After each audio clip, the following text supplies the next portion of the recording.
Chapter 25. And then there was that time they all went to see the Atlanta Braves at Turner Field. Irene Stevens couldn't have been more excited. Their seats were great. Andrew Venice had dugout tickets for the season, as he always did, being so incredibly well set up. Andrew called Irene and said he was taking Richard Isaacs to the next game, and would she like to come too, because they would love to have her along, and she, of course, shrieked, really, "Yes, of course!" Irene loved the energy and commotion of the enormous crowd in the stadium. She loved their front row seats right up next to the green railing where she was currently draped over the bar watching the players or watching their cute butts avidly. Andrew was a marvelous guy, he really was. She was considering coming on to him because he was like 20 years younger than Henry, God rest his soul. And he was nice looking, too sort of like George Clooney on a good day and a little like Rowan Atkinson on other days, but Rowan was, in his own way, a little haughty, really. After Henry, any man would appear a bit on the small side by comparison anyway, and not nearly as rich. Richard didn't have as sweet a personality as Andrew, but then few men did, but he was very well built.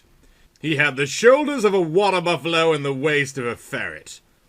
He was reddened by his many sporting activities which he managed to keep up with in addition to his busy job as a stockbroker, and that reminded Irene of safari hunters and virile construction workers, which contracted quite sexily to his suit and tie demeanor. Irene was considering coming on to him, but he was older than Henry was when he died, even though he hadn't died of natural causes, but he was dead, and Richard would die too someday. Both of the men couldn't have been nicer to Irene, and she was literally basking in their solicitor's attentiveness. They nestled her cozily in between them and heaped compliments upon her. Then they started talking about the ball players and discussing their merits, which started to bore Irene a little, really, although she was far too sweet a girl to ever let on. For a while she had amused herself with deciding which of the players had the sexiest name. But finally she was stuck between Roman Colon and Armando Almanza, and even that diversion got boring. So she leapt out of her seat and leaned over the railing to watch the game more closely and wished that baseball uniforms weren't so concealing of the many lovely male bodies sweating in the heat of the sun beating down on the picturesque turf spread out like a vast green carpet where someone had vacuumed with mathematical precision, making these swish marks in the shag that made neat patterns on the carpet that just scream it's clean and recently vacuumed until someone walks around and then all you get are just footprints everywhere and finally the carpet just gets swished down and sick looking. Irene still listened to the conversation the men were having because she was a good listener, but it was like they were talking in code and trying to figure out what they were saying was beginning to bug her. She was ultra aware that her very short shorts were giving her a wedgie just short of becoming thongs, only she didn't have a thong on or anything else on but the shorts. Except her tight t-shirt, that is. She didn't mind that Andrew and Venice were seeming to stare more at her than the ball players because she figured she was more interesting anyway. She tossed her long blonde hair back and chewed her bottom lip, wondering what Richard had meant when he said to Andrew, "Hell yes, I'll inform. I'm an informant. That's what I do, and I inform." Andrew seemed to know instantly, though. He said back to Richard in a low voice, "I've been a police detective for a long time, and I got plenty of people reading skills, so I already knew this long before you told me." They kept talking about that, on, and it was boring and bugging Irene, who was no fool for a young woman in her 20s, if only just barely in her 20s at that, and she had heard the rumors flying around Atlanta, but no one was going to pull the grapevine over her eyes. Some people were thinking there was something suspicious about Henry's tragic car accident, God rest his soul.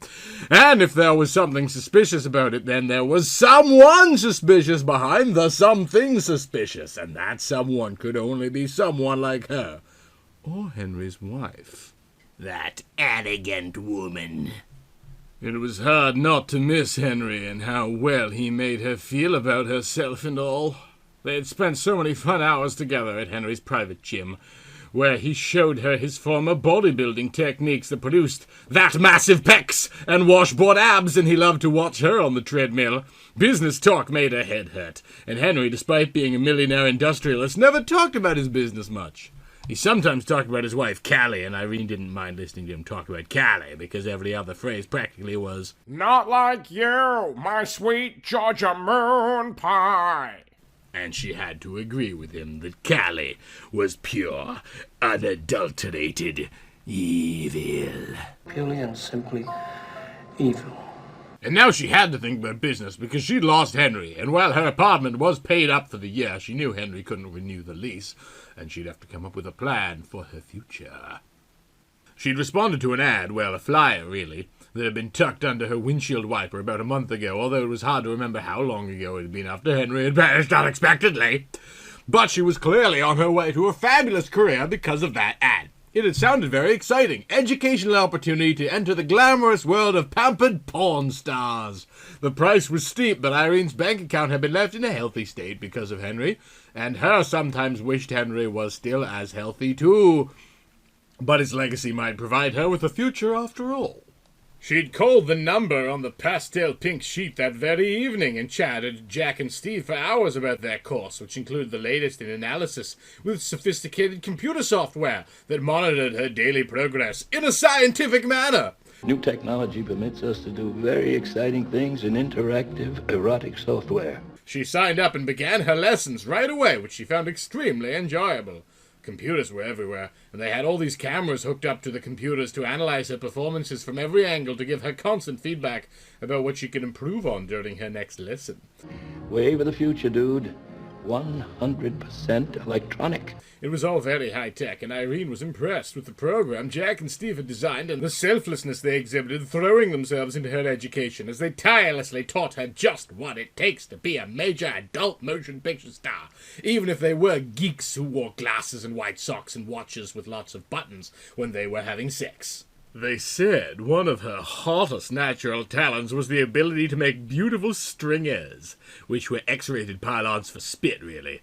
Jack said it was even more of an asset in the business than her naturally large bosoms and her preternaturally voluptuous hips and buttocks. Steve said if they ever ran out of lube on the set, Irene would be invaluable.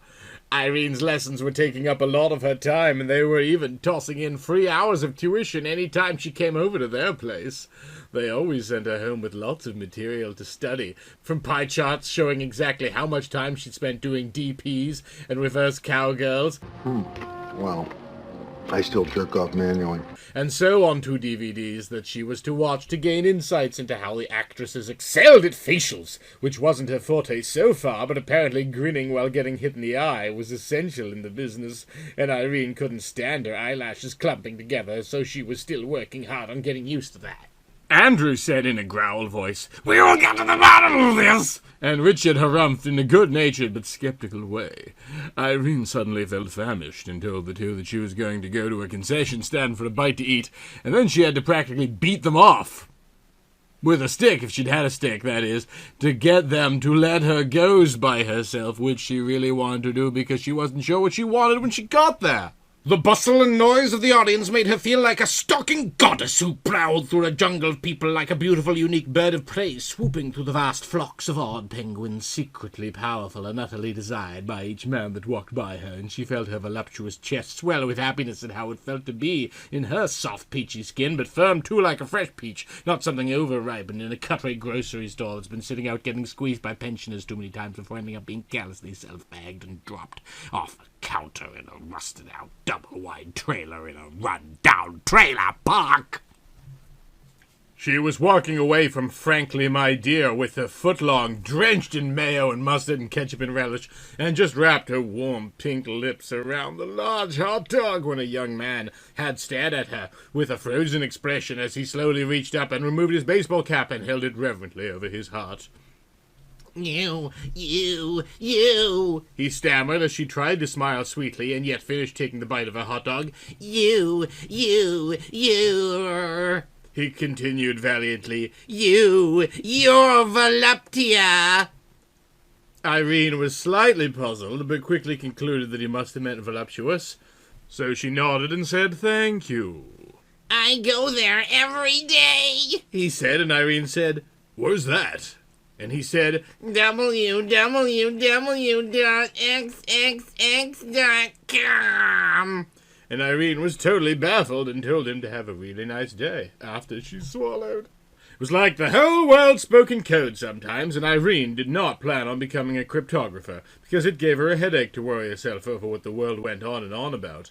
But Irene's dreams of being somebody someday were as nourishing as a foot long on a bright, sunny day in a place full of screaming fans and the smell of men's colognes and spilled beer and admiring glances that follow her all the way back to the dugout where Richard and Andrew welcomed her returning presents with open arms. They even agreed her hot dog, what was left of it, looked delish, and that her condiments were creative.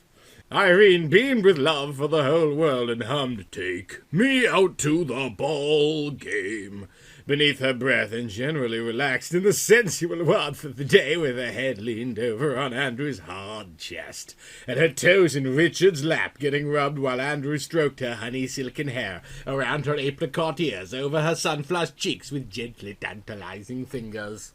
So she dozed off for a while and missed the Braves scoring the winning touchdown, but she awoke when the crowd exploded with joy and hugged Richard and Andrew in an outpouring of pure happiness, really. Except for the bit about missing Henry, God rest his soul, of course. Georgia on my mind.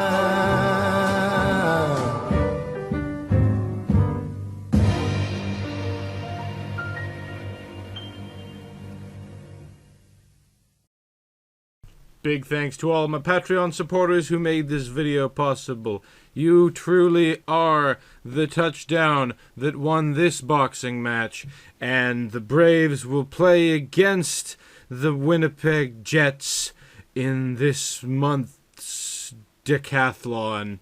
Thanks to everyone, particularly Michael Maris and Break System BFC.